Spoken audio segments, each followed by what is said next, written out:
You are the man, I have supported you every step of the way. You are our champion. Bless you, I follow you. Love your tweets, God is good. Love my president. Keep winning, we've got your back.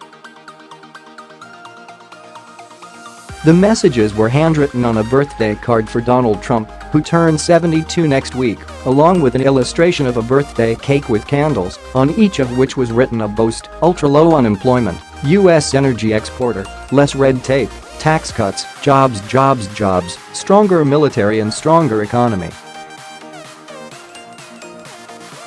At the bottom, amid a sea of stars and stripes, was the legend, "From all of us, the deplorables," a reference to Hillary Clinton's slide of the Trump base. The card was on display at a ritzy Washington hotel at a conference organized by the Faith and Freedom Coalition, a right-wing Christian group. Speaker after speaker extolled Trump's accomplishments in banishing the legacy of Barack Obama and furthering the Republican agenda. He was, they said, giving them exactly what they wanted, indeed, more than they had dared dream of. Such adulation and hero worship, Trump has the second highest own party approval rating, 87%, of any post-war president at the 500-day mark, behind only George W. Bush after 9/11, send a message of positive reinforcement crucial to understanding his swaggering self-confidence, lack of self-doubt and airy sense of impunity.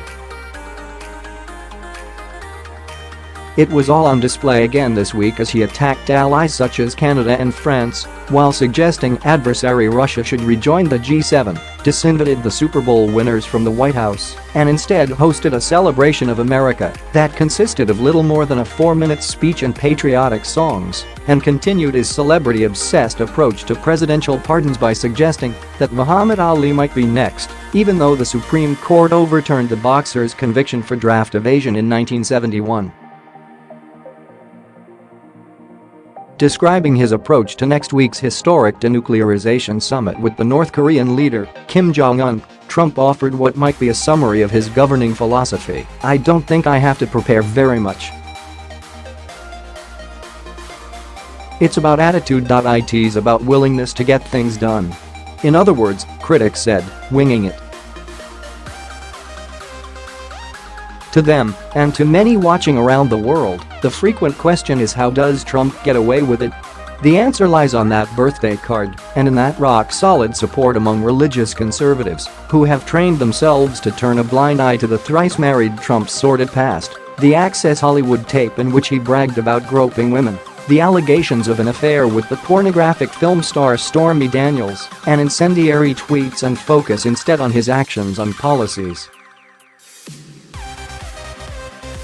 For many, it was a difficult journey to supporting the president.But at this week's conference. Some inflection points during the 2016 election were identified: the decision to name Mike Pence, an evangelical who opposed gay marriage, as his running mate; Trump's release of a short list of candidates from which he would fill a Supreme Court vacancy; and a presidential debate in which the Republican nominee falsely claimed, "If you go with what Hillary is saying, in the 9th month, you can take the baby and rip the baby out of the womb of the mother just prior to the birth of the baby."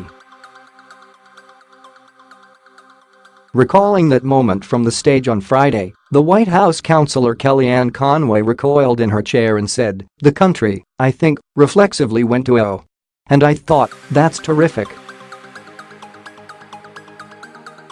And those are his words, and he has said it again since, and he absolutely believes we should call it out, how extreme that is. On this and other issues, from appointing judges to slashing taxes to gutting federal regulations, conservatives hail Trump for achieving what even Ronald Reagan could not. Day after day, the sheer volume and velocity of the way the president works is really stunning, Conway claimed. Attendees were also full of praise. Brian Hughes, a member of the Texas Senate, said in an interview, "Many conservatives supported President Trump, if only because of the alternative, and were maybe not sure what to expect, but he has far exceeded expectations. I don't like everything the president says, but I strongly support the actions he is taking, the policies he's implementing." I think it's fair to say conservatives and evangelicals support President Trump in such large numbers because we're pro-life.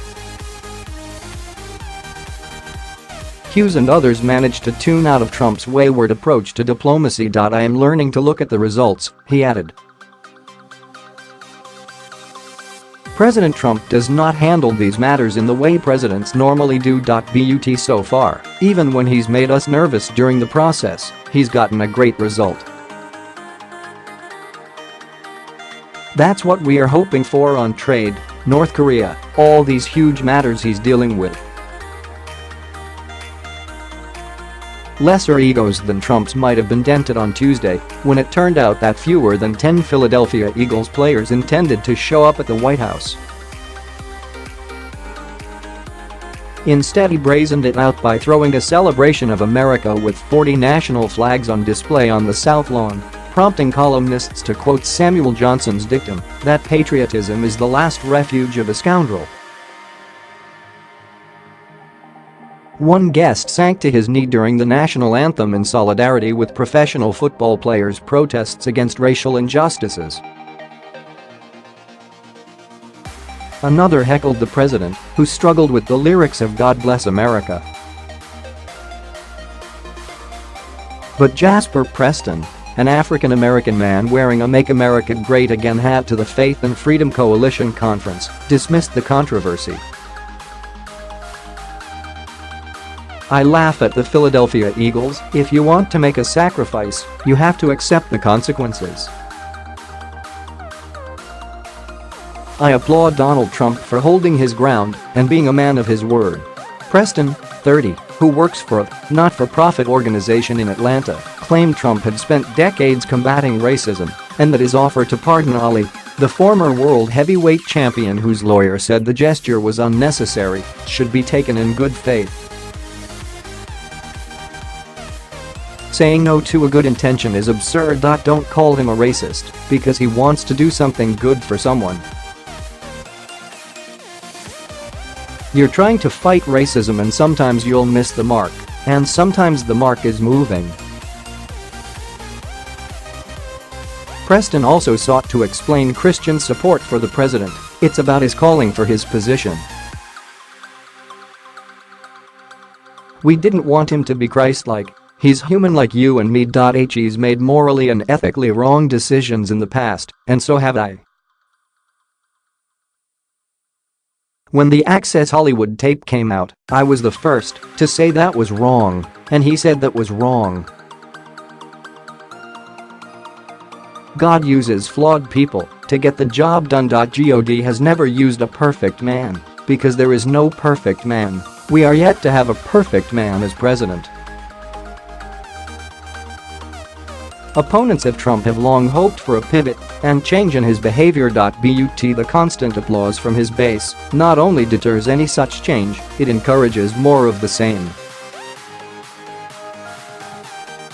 The president was given dire warnings, for example, about the consequences of moving the U.S. Embassy in Israel from Tel Aviv to Jerusalem, but conference speakers cited it as one of his best decisions, a promise other presidents of both parties made, but only he had kept. The pattern is also inescapable in the Republican Party, now Trump's party in the eyes of the U.S. media. The Axios website summed up, in 500 days, Trump's hijacking of the formerly conservative GOP is complete, an astonishing accomplishment. The majority party in America is fully defined by his policies, his popularity with the base, his facts-be-damned mentality, his ability to control and quiet virtually all Republican elected officials. The New York Times editorial board suggested this week's primary elections underscored the striking degree to which President Trump has transformed the Republican Party from a political organization into a cult of personality. For example, John Cox, a businessman running for governor in the Republican wasteland of California, embraced Trump and received a boost from the president on Twitter. He finished the primary as runner-up to Gavin Newsom, the Democratic lieutenant governor. By contrast, The Congresswoman Martha Roby is still paying the price for demanding Trump drop out of the presidential election after the Access Hollywood tape. He ignored her advice and won her Alabama district by 32%. This week, she failed to clinch the Republican nomination and must now run off against Bobby Bright, who ran advertisements accusing her of having turned her back on President Trump when he needed her the most. Charlie Sykes, a conservative political commentator, said, "In every state I've seen, Republican candidates for office feel they have to vie with each other for who is the most pro-Trump.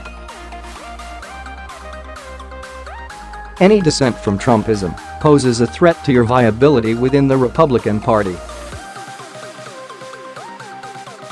The political leadership is taking its cue from the base, and the base is all in for Donald Trump. With a mix of demagoguery, policy expediency and anti-liberal sentiment, reinforced by Fox News and other conservative media, Trump has a tighter grip on his party than most past presidents had, even as he turns its free market orthodoxy upside down. Sykes added, "Is this Donald Trump's party? The answer is yes. The transformation of the Republican Party into a Trumpist party is breathtaking and so thorough. American politics has become so tribal, but we also found out how transactional Republican politics is, how they were willing to look the other way if they got a policy victory, and, quite frankly, how there was a loss of will to stand up to him. The whole party has got Stockholm Syndrome. In the end he wore them down, and they decided it was just easier to get on board. The so-called Never Trump rebellion is in full retreat. We are very much in exile at the moment," Sykes admitted. The Arizona Senators Jeff Flake and John McCain have condemned Trump in harsh terms, but Flake is stepping down and McCain is seriously ill with brain cancer. This week, the House Speaker, Paul Ryan, and Trey Gowdy, chairman of the House Oversight Committee, broke with Trump over his baseless claim that spies infiltrated his 2016 campaign. Both have announced they are retiring at the end of this term. Tom Tancredo, a Republican former congressman from Colorado, said, "Paul Ryan and others are still trying to undermine him." If the Trump phenomenon had been so successful, we would not be seeing the kind of antics we are seeing from his opponents. Does he have any more of the base than he had when he won? That is the question. I would imagine there is less hostility among Republicans, but I do not know. For his part, Tancredo voted for Trump and would so again. "I'm extremely pleased. Everything he says gets somebody pissed off. I like that." Another viewpoint was recently expressed by Ryan's predecessor, John Boehner. "There is no Republican Party," the former House Speaker said during a policy conference in Michigan.